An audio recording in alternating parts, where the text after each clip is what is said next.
আজকে একটা special day আমার কাছে। এত টেম্পারেচার কম আছে, তো এখন কোথাও বেরোতেও পারছি না। ফুচকার মশলাটা বানাতে বানাতেই আপনাদের সাথে আমার গল্পটা শেয়ার করি।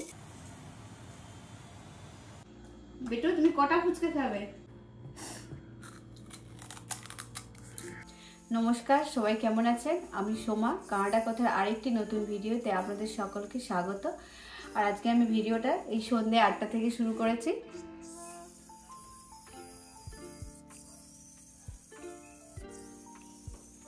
আজকে আমার কাছে একটা স্পেশাল ডে, সেটা তো আপনাদের সঙ্গে শেয়ার করব। আর যেহেতু 1 জানুয়ারি থেকে এখানে টেম্পারেচারটা অনেকটাই কমে গেছে, -20 থেকে -30, কখনো কখনো -38, 39 অবধিও চলে যাচ্ছে রাত্রের দিকে। তো আর কোথাও বেরোতে ইচ্ছে করছে না, তা বাড়িতেই আজকে ভাবলাম যে ফুচকা বানিয়ে নেব। আমি সব কিছু জোগাড় করে নিয়েছি ফুচকার জন্য।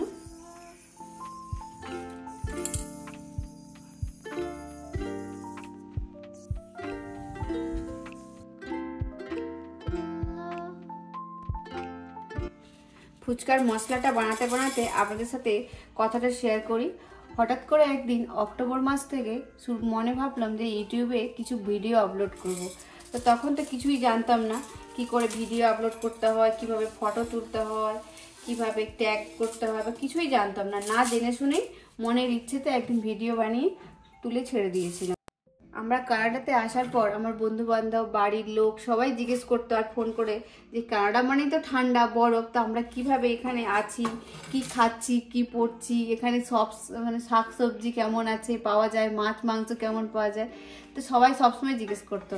তো তখনই হঠাৎ একদিন মনে হলো যে বারবার ওদেরকে সব ফোনের মাধ্যমে না বলে যদি ভিডিওর মাধ্যমে তুলে রাখি, আমার কাছেও একটা মেমোরি হয়ে থাকবে। তো হঠাৎই একদিন মনের খেয়ালে ভিডিওটা তৈরি করতে শুরু করলাম। তো তখন কিন্তু আমি কিছুই জানতাম না কিভাবে ভিডিও তুলতে হয়, কিভাবে ভিডিও আপলোড করতে হয়, বা আমি মানে সামনে থেকে কথা বলতেও একটু ভয় পেতাম। আর আমার হাজব্যান্ডকেও বলেছিলাম যে একটু আমাকে হেল্প করে দিতে, কিন্তু ওর তখন এত অফিসের কাজের প্রেশার ছিল, ও বলেছিল যে তুমি তোমার মতন ভিডিও আপলোড করো না ইউটিউব দেখে। তো আমি ইউটিউব দেখে ভিডিও আপলোড করা শুরু করি, কিন্তু তখন মনে হচ্ছিল আমার ভিডিওতে কিছু একটা প্রবলেম হচ্ছে অন্যান্যদের ভিডিওর থেকে। আমি তখন ভিডিওগুলো উল্টো দিকে তুলতাম, বা কিভাবে কথা বলতে হয়, যেটা আগে বলছি, ওটা জানতাম না।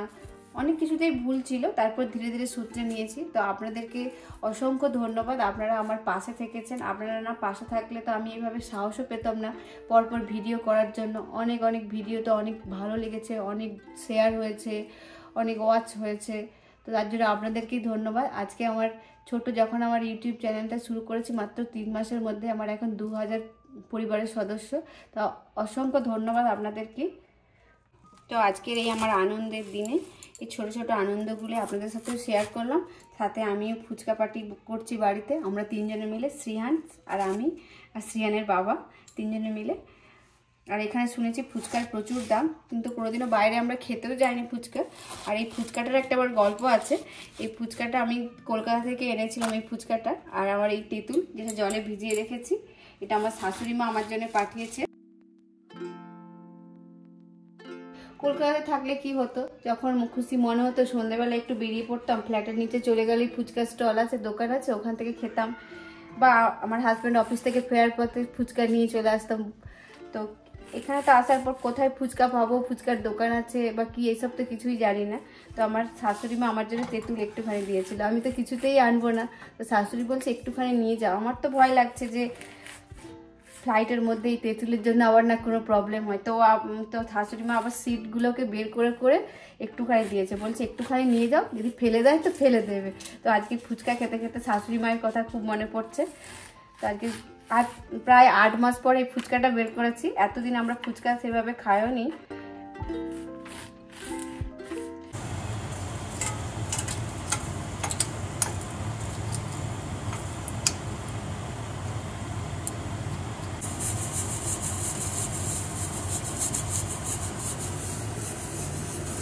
ফুচকাগুলো ভেজে নিচ্ছি।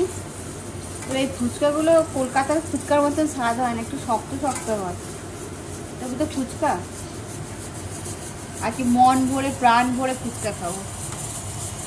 আমাদের ছোট শ্রিয়ানো, সেও ফুচকার জন্য ওয়েট করছে, কখন ফুচকা দেবে তাকে মামি।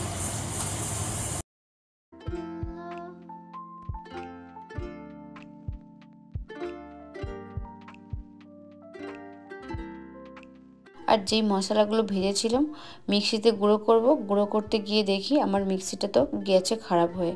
তো অগত্যায় এই বেলুন চাকি দিয়ে মশলাটা গুঁড়ো করে নিলাম। বেটু তুমি কটা ফুচকা খাবে? 10? তুমি এখন কটা খেয়েছো?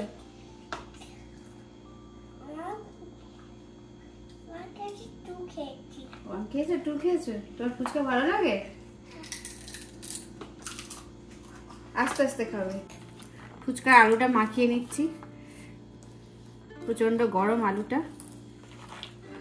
আর দেখুন আমি 2 রকমের আলু মাখলাম, শ্রীহানের জন্য ঝাল ছাড়া আর আমাদের ঝাল দিয়ে, কিন্তু আলু নিয়ে তো খাবেই না। আপনাদেরকে অসংখ্য ধন্যবাদ। স্পেশালি আরও আমার ভিডিওতে অনেকেই কমেন্ট করেন আমার ভিডিওটা কিভাবে ইমপ্রুভ করা যায়, মিউজিকটা কেমন দিলে ভালো হয়, তাদেরকেও অসংখ্য ধন্যবাদ। আমার ভিডিওগুলি ভালো লাগলে আপনারা অনুগ্রহ করে একটু শেয়ার করে দেবেন, যাতে আমি আরও উৎসাহ পাই নতুন নতুন ভিডিও তৈরি করার। ওটা হোল করো, এখানে হোল করতে হয়, এবার ইনসাইডে পোড়াটা দিতে হয়। শ্রিয়ানকে আমি ফুচকা খাওয়া শেখাচ্ছি। সবে তো ফুচকা খেতে শিখেছে, কিন্তু ওকে তো আর টক জল দেওয়া যায় না। ক্রিপসি ফুচকা শুধু শুকনো শুকনো খাচ্ছে, আর মাঝে একটা দুটো ছোলা দিয়ে দিচ্ছি। আর সবশেষে আমার সমস্ত সাবস্ক্রাইবার বন্ধু যারা আমার ব্লগের ভিউয়ার, সবাইকে অসংখ্য ধন্যবাদ। মাত্র 3 মাসের মধ্যে আপনারা যেভাবে পাশে থেকেছেন, উৎসাহ দেখেছেন। আমি তো শূন্য থেকে শুরু করেছিলাম এখানকার মুহূর্তগুলোকে ইউটিউবে স্মৃতি হিসেবে রাখার জন্য। আপনারা সবাই আমার ভিডিও পছন্দ করেছেন এবং আমাকে আরও উৎসাহ দিয়েছেন। ভুল ত্রুটি তো হচ্ছে, আমি তো সবে সবে শুরু করেছি, কিছু না জেনে শুনে। সামনে আরও অনেক নতুন নতুন ভিডিও নিয়ে আসবো, যেমন হেলথ, ট্রান্সপোর্ট, কালচার, লাইফস্টাইল। আর আপনারা যদি এখানকার আরও অন্য কিছু বিষয়ে জানতে চান, প্লিজ আমাকে কমেন্টে জানাবেন। আমি সেই বিষয়ে উপর চেষ্টা করব ভিডিও বানানোর। শ্রিয়ান আর ওয়েট করতে পারছে না, ও তো নিচ্ছে আর খেয়ে যাচ্ছে। আমি একটা খাই, অনেক দিন পরে ফুচকা খাচ্ছি।